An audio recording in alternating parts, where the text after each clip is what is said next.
Jim, we've got 20 games or so left in this season. Just to start things off, your bigger picture assessment of kind of where this team is at as you hit this critical stretch run. Well, I would say looking back, 60 in, we're happy with where we're at. We're, have a playoff position currently. We're not satisfied. We think there's areas of our game that we could have played better and still need to improve. January was a tough month for us. I think really the only tough month. We bounced back in February, and so that brings us to March, where it's really good hockey. The stretch run, you're playing, jockeying for playoff position. Teams are really pushing to make the playoffs, and I think we've risen up here, lately with the last 3 games. It took maybe 60 games to this point, but you've moved pieces around quite a bit. You've tried different forwards, different defensive pairs. Do you feel like at this point, maybe you found what could be the ideal combination of 12 forwards and 6 defensemen with these lines and pairs? Yeah, we hope so. I think up front especially, there's been a lot of movement. The addition of Kuzmenko, which I think, complements Kopi and Kempe very well. He's got to adjust to the team, but he's the type of player I think that we were missing. So I think that kind of rounds us out up front. Hopefully we don't have to make adjustments. We only would if we feel like we need to spark the team in some way if we don't play well, but we don't foresee that. The defensemen, of course, have been, all year, have been without Drew, has been kind of a lot of experimentation. We know that Edmondson and Anderson and Gavrikov have played a lot, so they'll continue to.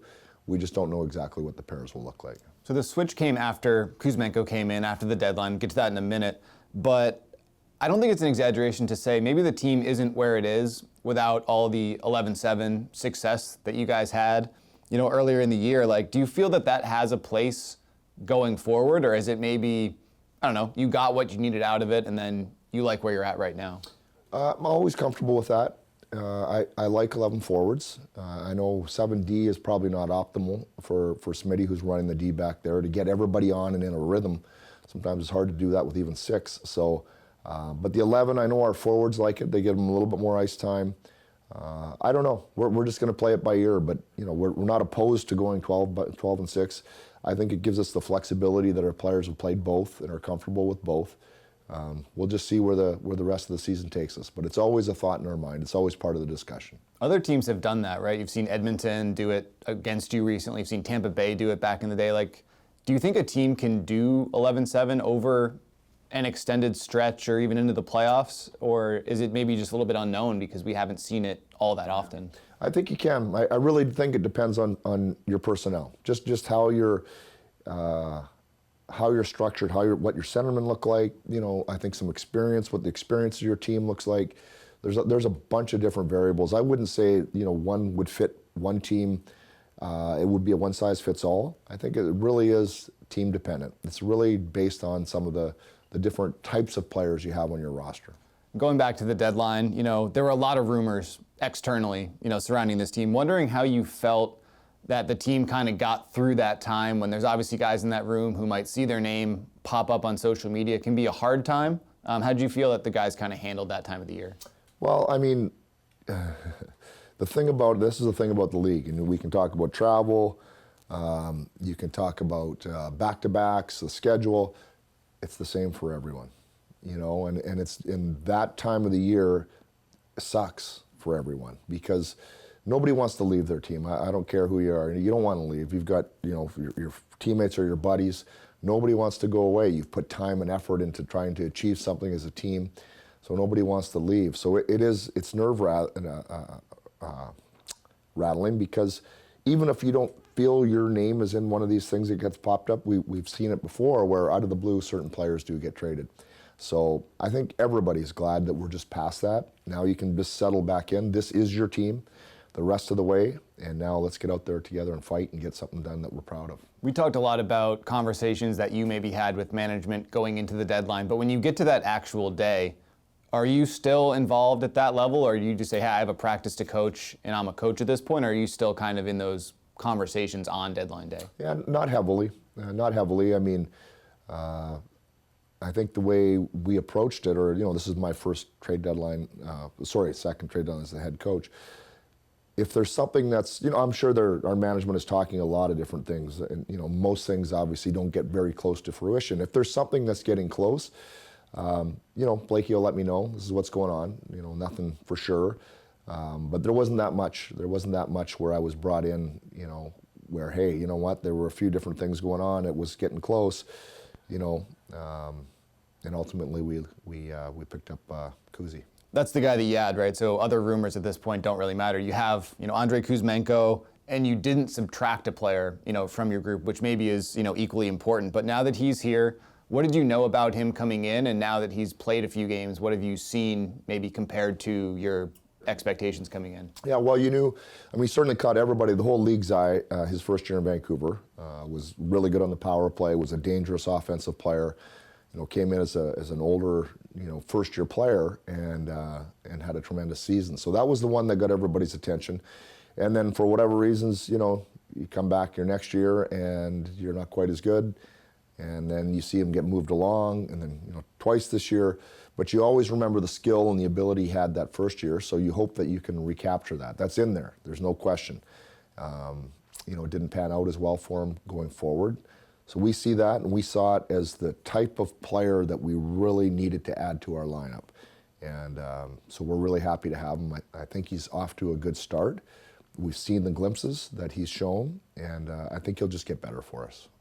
The LA Kings aren't a team that scores a ton of goals. So when you see a player who scored 39 a couple of years ago, that's obviously what jumps out. But there seems to be a lot more to the player than just a goal scorer, the playmaking, the stuff in the O-zone. Are you kind of seeing that stuff in his game as well, beyond what just like the stat sheet might tell you? Yeah, I would say currently, if we have something that we think that we'd ask him to do more of, and that's shoot the puck. So that's, look at the 39 goals, and right now I think we've told him on multiple occasions, you got to shoot. He's overpassing. And sometimes that's a product of joining a new team and just trying to make everybody happy and distribute the puck.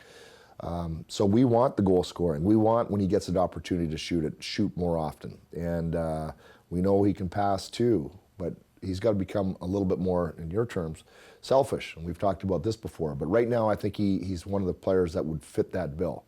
So he's got an all-round skill set, but shooting the puck is one of his strengths as well. Look, we can't say that you guys haven't worked on the power play. We've seen it pretty much every day, all year. And I don't want to put undue expectations on one player, but does it almost feel like maybe there's a bit of a new lease on life in that area with a guy like Kuzmenko who plays a specific role that you guys haven't really had this year with the right shot forward? Right. Yeah, I think so. And I think I'm, just being on the ice with some of the guys on that unit, they've seen him in practice at least, be able to make plays, go quick. So I think there's a lot of comfort and excitement with those guys. Now he's still got to go out and get the job done. But I think it's reinvigorated them just a little bit because they've been worn down as the season's gone on, and the power play has lacked some success, just like we all have. The players themselves, can carry a heavy burden. So I think that's lifted it a little bit. I think everybody's pretty optimistic about what's going to happen here in the last quarter of the season. If you look at his first 72 hours, he gets in at night, he sleeps, he plays. He goes to Vegas, he sleeps, he plays. He gets a day off where I'm sure he has a million things going through his head that he needs to do. Then he plays again. What are maybe some of the challenges a guy like that faces coming here for the first time, and what do you do, or does the team do just to try and make him feel as comfortable as he can in what I'm sure is an absolute whirlwind? Yeah, right. Well, you just want to make sure that whatever help he needs, whatever support he needs outside of coming to the rink and practicing and all those kinds of things, that he's getting. And so, I talked to him about it, and I talked to Gabby about it. Gabby was on it already. They're looking for an apartment, telling which restaurants to go to. So there's a level of comfort there with Gabby as a Russian player also, speaking the language. And Mikuzi's English is okay, but he's still, native Russian language. I think he'd prefer to speak Russian. But he was really happy. He was really evasive or effusive in his praise of the organization about how much help he's gotten from everybody since the trade was made, and not just players, but staff and management too. So he'll get settled in, get out into an apartment. I think that will help him a little bit. He said sleeping isn't the best at the hotel. There's doors banging, so which tells me this is a guy who's very serious about performing well. So, hopefully he just gets better. The other side of this deadline, obviously you got a player that you wanted, but nobody who was here left. And is there something to be said for the consistency and the continuity of keeping a group together that you have worked with now for 60 games, you've seen improve, and then just adding to that rather than, multiple pieces coming in and out? Well, I think that's a really important point. I think the team has performed well. I think they've performed well. We've certainly had some individuals have good seasons, but I think this team is more of a collective than maybe in the last couple of years that I've been here, a few years. Collectively, they've really played well together. They've complemented each other. There's certainly a team spirit there that's helped carry us to this point. So all those things considered, you don't want to take anybody out of that's got you this far. So to be able to add and keep the people here that have really pushed us into a playoff spot this time of the year, I think was important. If you look at the collective, going all the way back to training camp, you laid out certain things you wanted to maybe tweak with this group. You didn't want to lose the defensive identity, which you obviously haven't. It's almost gotten better. Wanted to try and work more offense in. Maybe sometimes you have, sometimes you haven't. How have you seen the collective maybe actually put those changes into practice? And have you had to make adjustments along the way as you've learned what the identity of this specific group is to the changes you did want to make? I would think so. I mean, we still would like to score more. I think that's an area of the game that we've looked at long and hard. I think we've, freed ourselves up in the neutral zone and on the forecheck a little bit more. The rush chances were pretty good. It's still that the elusive O-zone and creating as much time as we can, and not just time in, but dangerous, more high danger shots, looking into the slot area. That's a challenge. But I think there's been progress made. I think we understand our best structure for our team. So you can say, hey, maybe we should do this. Well, maybe we're not configured to do that as much. So I think over time we've seen that this is the type of offense that we have to create. We focus on that. I think the players understand it. So we hope that we just continue to grind that out. You got a player like Kuzmenko who's one of his strengths is in the O-zone. Hopefully that's going to translate to just more offense in general. We talked about this earlier. 2025 has been a year of stretches, right? January obviously started off really well, it went down. February, you guys caught fire kind of around the break, had the 5-game streak. Now you're kind of riding it back up a little bit. As you look back to that January stretch with some distance, you're further removed from it. Are there things that you've kind of pinpointed as this is why what happened, or do you have the same thoughts that you did when you were living it, in the moment? Yeah, I do. I think one thing you have to be really careful. If you go look around the league, and there probably are a couple teams. I don't know them. I think Dallas had done pretty well, hadn't lost 3 in a row. There are times when you're playing other teams that are really good also, and you lose some games. Just over 82 games, it's unavoidable. And there's nights where you lose 1, 2, 3, 4 in a row, and nobody likes it, and everybody wants to change it as quick as you can. But I think sometimes by searching for answers too deeply, you can create the hole bigger than it currently is. So I think you're always worried about your belief for your team, your work ethic of your team, and your structure. And if you can get those back on track, typically the wins will start to come. Maybe not as quick as you want. But when you start losing those things, and are we doing the wrong things? Do players still believe? That's when you can get down the wrong path. So understanding that it's a long season, there are times that it's just not going to go your way. Puck's not going to go in some nights. I think, as we talk about this, I think to our game against Vegas at home, which a lot of people would look at and say it was a great game. We scored, I think, 4 goals in the third period. So we scored 4 goals on 6 chances. It happens to be one of those nights where we shoot the puck, it finds a way, it's in the back of the net. So you can say, wow, were you guys good? Or you can say, oh, on that night we managed to pick up some random luck that maybe in January hit a post or hit a skate in front of the net.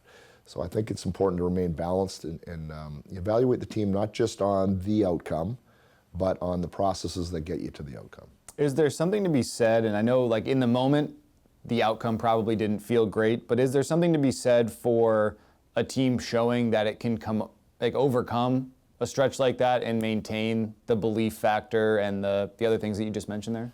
Yeah, I mean, that gets you, I'll tell you, I'll bring you back to when I talked to the team, was really the first time that I felt that we had hit any adversity.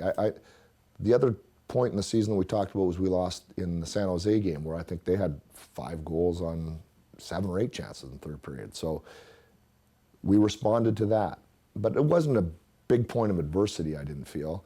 That was the point of adversity. So we were into January, and this is our first, probably when Drew went out was a point of adversity. I think I should mention that. That was adversity. But as a team in the regular season, that was our first point of adversity. Teams have adversity. And the good teams face the adversity, they get through it, you come through stronger. So we hope that's the case for our team, and I believe that. And I think the character of the team really is in the end what gets you through those things. It's just, you can get through it quicker with stronger character, and I think, we've done that. All this stuff we've talked about, you've gotten through or overcome to get to this point. Now there's 20 games left in the season, and I know that Smitty keeps you updated on the standings for sure, but are we at that point when maybe you're looking a little bit more regularly, knowing that wins and losses are really moving, up and down in the standings? I am. Yes, I am now, but what I'm trying not to do is attach too much emotion to that night in and night out. Sort of paying attention, understanding we can't control what's going on over there, so just as an observer. But yeah, they impact the standings, and we are getting close enough now where, it's a little more interesting to see how some of these other teams are performing. But it's still not to the point where, and it will be unavoidable, to where you're now emotionally attached and, oh boy, and you're watching it on TV. We're not there yet. Is there any semblance of, you look at where the standings sit today, it's extremely familiar. The Oilers are P2, the Kings are P3. We've seen that, a number of times. Does that give any emotion, whether it's excitement or frustration or whatever it might be, like, here we go again potentially, or are we still too far from that? Yeah, well, no, I think we're too far from that. I think here we go potentially, you can say that, every summer for the last 4 summers, right? I mean, that's where the teams have performed and ended up for certain reasons. So, but I still think there's chance for movement, hopefully us up and let's just see where it takes us. But so it's nothing set in stone, but as you see, it's a good chance. And I think if we said in the summer, we're in. Well, we could be playing Edmonton. Let's bring it. You know what I mean? You're certainly not trying to avoid a matchup. You're just hoping that you're part of the tournament once it gets started. At this point, home ice advantage is a real possibility looking at where you're at. And this team is so comfortable at home this year. I mean, how important is it, or maybe motivating is it, to know that that's potentially what you're chasing down the stretch? Is that something that could be different, is maybe game 1 could be in LA for the first time since the Kings have been back in the playoffs? Yeah, I mean, it makes sense. It's logical. We've played well at home. I think anybody would want to start at home. I can tell you this, it's not something that's going to be our focus. I think our focus will just be continuing to play well, try to get ready that when we hit the playoffs after game 82, that we feel like, okay, this is our sweet spot. This is as good as we can be prepared for the playoffs. Whether that's home or on the road, we'll accept. I think the more important part of the job is to make sure that we're feeling that we're really on top of our game once that first game hits. Blakey used this word at your intro press conference, getting uncomfortable. And I think we've seen a little bit of what that means. This is a team that's been described as hard to play against. But are there elements of that style of play that you truly can't evaluate until you get to game 83? Like, have we made those strides in those areas and you can't just tell in the regular season? No, I think we have. And how I would judge that is just based on some of the feedback you hear, whether directly or indirectly, from other teams' players, other teams' coaches, other teams' management. And when they're talking about you as a team that's difficult to play against, for me, you've done something right. You've made it different. You're, for whatever evaluation they've had, players, coaches, or management, you're a hard team to play against. And I think you can be a hard team in a lot of different ways. You can say Edmonton's a hard team to play against because when they get on the power play, they're very dangerous. We'd like to think that right now with our makeup of our team, we're a hard team to play against because we have 20 players committed to playing both sides of the puck as hard as we can, as consistently as we can, which is harder to do than doing it once in a while, is the consistency. So I think for those reasons, again, not internal, but just based on some of the external feedback, that you're happy with the way the guys have played. You're proud of them. So if you look at where this team is at, I mean, the next step feels clear after what's happened the last few years. It's getting over that round one hump, and it's probably the million-dollar question. There's not one answer to it, but are there things about this group that maybe makes you feel confident that it is better equipped to get over that hump than maybe what's happened over the last couple of years? Well, I hope so. I think, this year, maybe more so, and you would know better, but maybe more so, well, since my time here, I think some of the younger players have taken on maybe bigger roles. And, that's what you need. You need the younger players to not only play and help, but to start really pushing up and really having impactful contributions to the game. And I think, I don't need to name them, but we have plenty of them because they've all done it in their own ways. I think that's an important part of this year's team, is that younger wave from underneath is ready to get in there and contribute maybe more than they have in the past.